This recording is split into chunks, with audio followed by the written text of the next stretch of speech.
Hey y'all, and welcome back to another edition of Confederate Shop's Hidden Gem of the Week.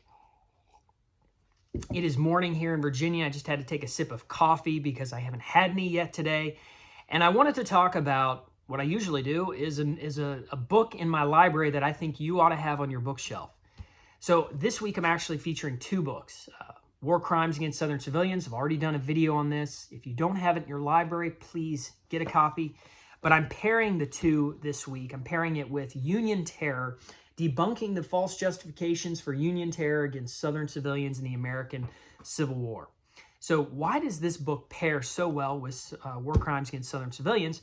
Well, the purpose of this book is really to outline the acts of terrorism that were committed by the federal government, by the Union Army during the war, but also explore and debunk the so-called justifications for why they committed these acts of terrorism on the Southern population. Now, I'm not going to give you a definition today of what terrorism is. I think we all kind of have an idea. But prior to the war between the states, there really was no definition of what a nation can or can't do. I mean, there were suggested things that you shouldn't do in war and what civilized nations should or shouldn't do in war, but there was never a written international thing on you can do this, you can't do that, like there is in today's law.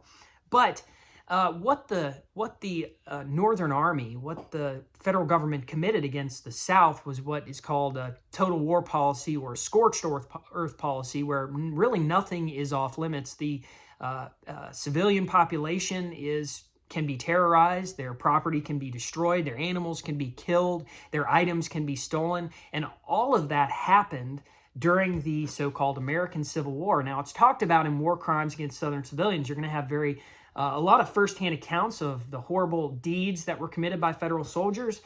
I'm not going to tell all of them, but acts of rape, acts of digging up graves and robbing the graves of treasures or trinkets or whatever, people's homes being burned and destroyed, looted, happened quite a bit. There's one story that always sticks with me, and that's General Turchin in Athens, Alabama, where he said, "I'm going to turn my eyes and let my soldiers do whatever they want," and they did do whatever they want.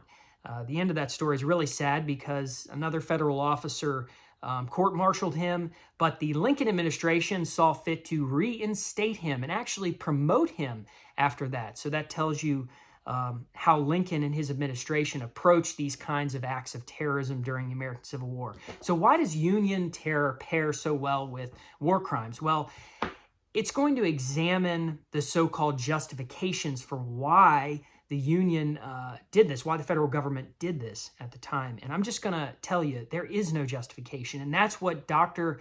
Jeff Adicott proves in his book, Union Terror. I mean, it's really good. My father always said that you need to consider the source. I think he got that from when he was in the Army and it was military intelligence. Consider the source. Where is this information coming from?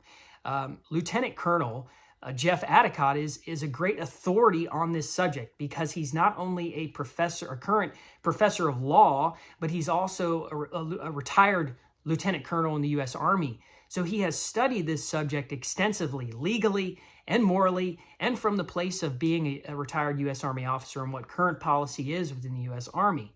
You need to have this book in your bookshelf, like I said. So get it. Just buy the book if you already have War Crimes Against Southern Civilians.